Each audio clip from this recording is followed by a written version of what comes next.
Dodi, remember our 50th special episode? We had Christopher Maurer, the principal architect from Redhouse Studio, and he took us into space to Mars with mycelium structures. I do remember it, and it was pretty out of this world. Okay, all right, okay.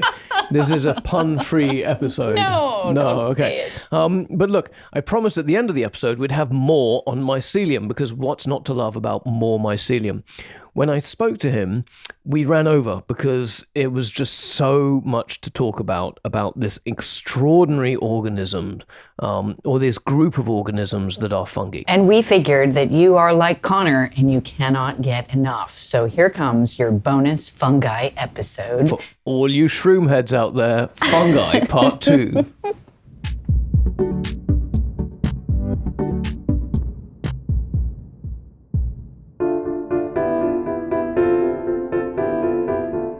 So I came across some projects that were starting to develop this concept of mycotexture.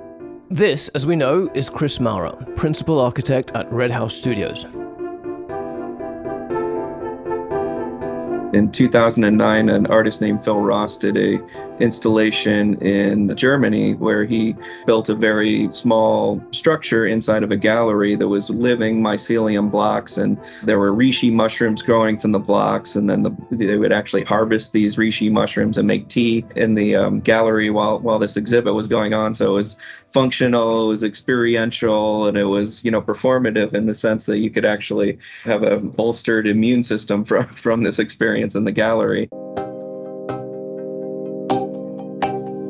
So I've spent a lot of time working abroad. I worked in Africa for a number of years, both in Malawi and in Rwanda. I was a director of Mass Design Group, which is a humanitarian architecture organization. All of the projects that we've done there, I think we've done well to really work within limited resources. So in many cases, we were literally building from the earth below us. We were turning that earth into block and converting that into building material and, making buildings directly from the earth. So it's a very sustainable way of building. Okay, so this touches on what Chris said in our space episode, that mycelium is an excellent material in areas where there are scarce resources. Exactly. And in this case of Namibia, that's the real issue, right? The lack of sustainable resources. So Chris looked literally at what was lying around that could be repurposed. And there is a bush that encroaches on land that needs to be used for agriculture. And it's, bush encroachment. In the case of Namibia, we're taking this waste encroacher bush and then milling that, turning that into fodder for growing mycelium, which then produces mushrooms. And then the mushrooms are taken to market. And then the waste product from that is what's turned into the block. So we have this vertical chain here where we're producing food, and then thereby doing that, we actually can, feed people, but also possibly export that, create profits from that. And that would subsidize the work of doing in our case, the humanitarian houses.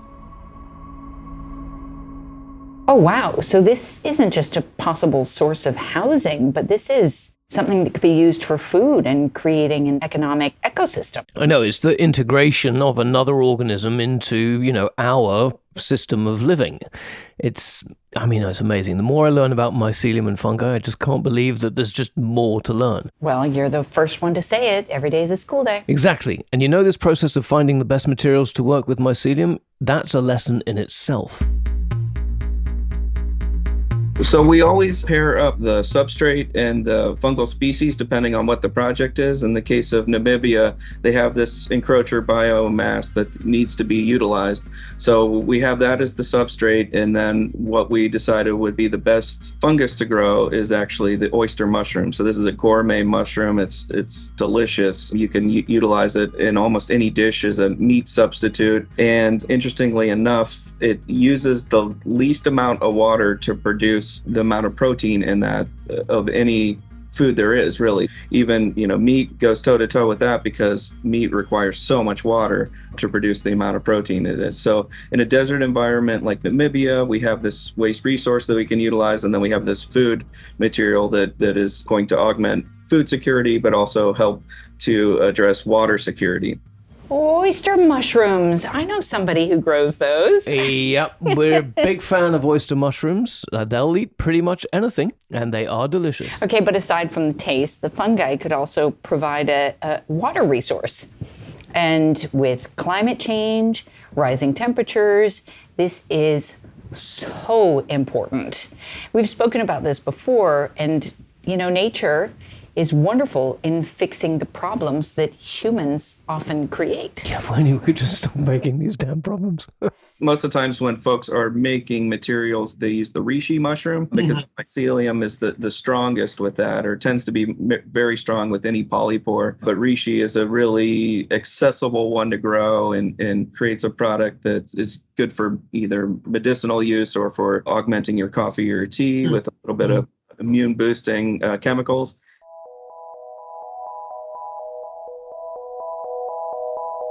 Extraordinary. So sounds like it's incredibly promising, but if we could steer this back to building materials, it also sounds like there are all kinds of technical difficulties and complexities. Yeah, so when you're thinking about construction and getting people to use mycelium as a construction material, of course it's a big challenge.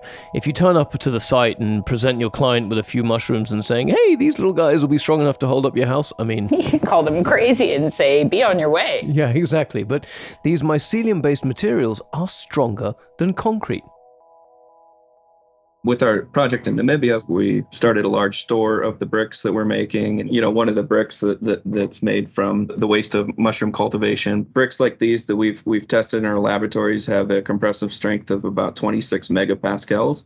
It's more than 2.5 times what a normal concrete block is. So very, very strong. And it's the same weight as a concrete block. It's, similar volume. Ours are solid, where concrete blocks have cores or holes in them. But that's just because the material is so heavy. Wow. Well, that sounds like it is quite similar to a concrete block. Yeah, yes, but no. It provides food and it stores carbon, and it's actually much better impact resistance. This is just brilliant, right? So Chris is saying there's a potential here of using these blocks as a carbon sink. Whoa, these blocks sound like they really tick all the boxes for a low resource environment. It's great, isn't it? You think you've heard it all, but there's more. This multifunctional material that in most cases actually can sequester carbon. So not only is it structural and insulative and fire resistant and sound attenuating and all these things that most building materials can't check all of those boxes, this is something that can take waste resources, actually make food while converting it into something that's of use. So it's just oozing with all these possibilities and all of these byproducts that are exactly what we need. If we continue to build the way that we're building now that is emitting carbon, buildings are responsible for about 40% of the world's carbon emissions. Imagine a scenario where you turn that on its head and the production of building materials actually storing carbon. All of those things came together for me and kind of excited me about the material. And having had this experience working in Africa and knowing that you have to leverage materials for A, B, and C, you have to get all of these things out of the resources you use. That's what really inspired me to put that into practice. So Chris also talked about how these building materials could tick another really important box, especially in countries like Namibia. They can actually generate an income through payments for ecosystem services.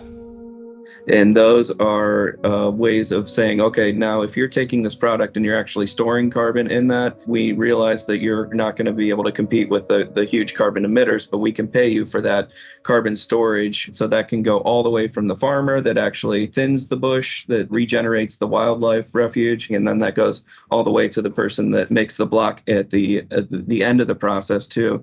And then we say, instead of letting this deteriorate and turn back into CO2, either in the form of burning it or letting it decompose, you're going to lock this away for decades in your brick. So there's going to be a carbon sale offset on that we can actually pay you for that and sell that as a carbon credit to the developed world that is doing the emitting. So that they should start paying for, their emissions, and the folks that are actually doing the good work of storing carbon should start getting paid for doing that work.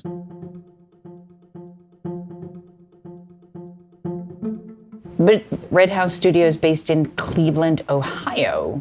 that's not an area that seems to be lacking in resources. So how is fungi solving issues there?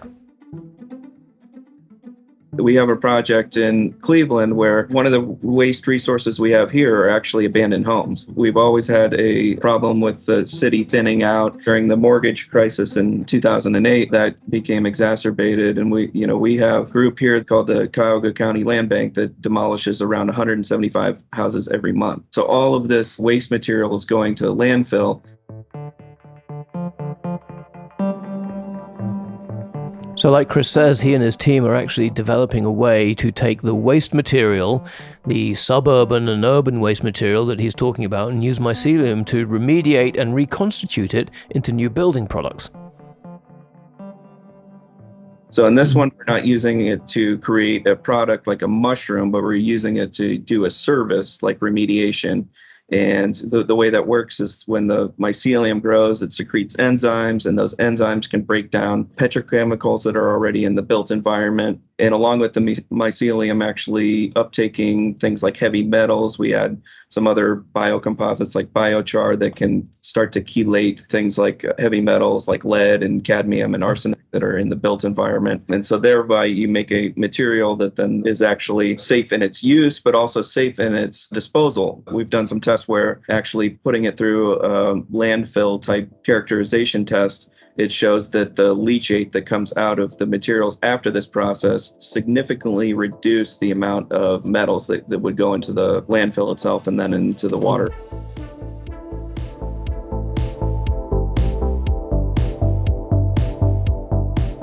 So we've mentioned reishi, oyster mushrooms.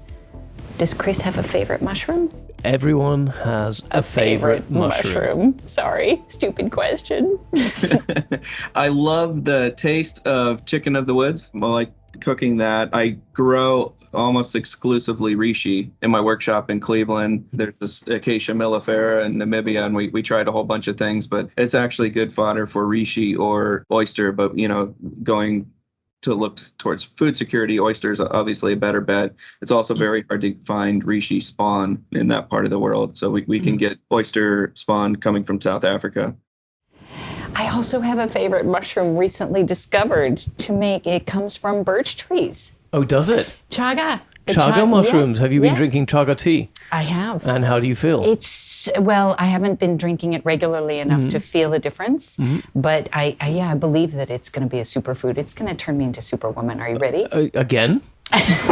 More Superwoman. More Superwoman. Well, this has been a super cool episode, Connor. I know, we talked about the applications of mycelium in space, which was seriously cool, but look, it has real world applications on the Earth, and that is also out of this world. Okay, we're not going to do puns, and we're especially not going to do the same pun that I did at the beginning of this episode. Oh, I know, okay, so fair enough. But, I just get all excited about fungi. But this work is also quite serious and important. So sure, we can look at space exploration, we could look at poop on Mars and mushrooms on Mars and making things more sustainable, but the work that Chris is doing by looking at sustainable building resources for Namibia and taking care of waste in Cleveland, Ohio, these things are, wow, crazy important. Yeah, and that's one of the criticisms that space exploration, especially by multi-billionaires, often gets. It's like, really, you're going to build a rocket to get away rather than spend your money fixing stuff here? But look, here we have somebody who's, doing both and using research on one side to help inform work on the other. So, hats off to Chris and the team. So thanks for listening. The executive producer of Discovery Matters is Andrea Killin. It was produced with the help of Bethany Grace Armit-Brewster. Editing, mixing, and music by Tom Henley and Banda Productions. My name is Conor McKechnie. And I'm Dodi Axelson. Make sure to rate us on whichever platform you use. And if you're a Cytivan, we love to hear from you, so you know how to reach us on email.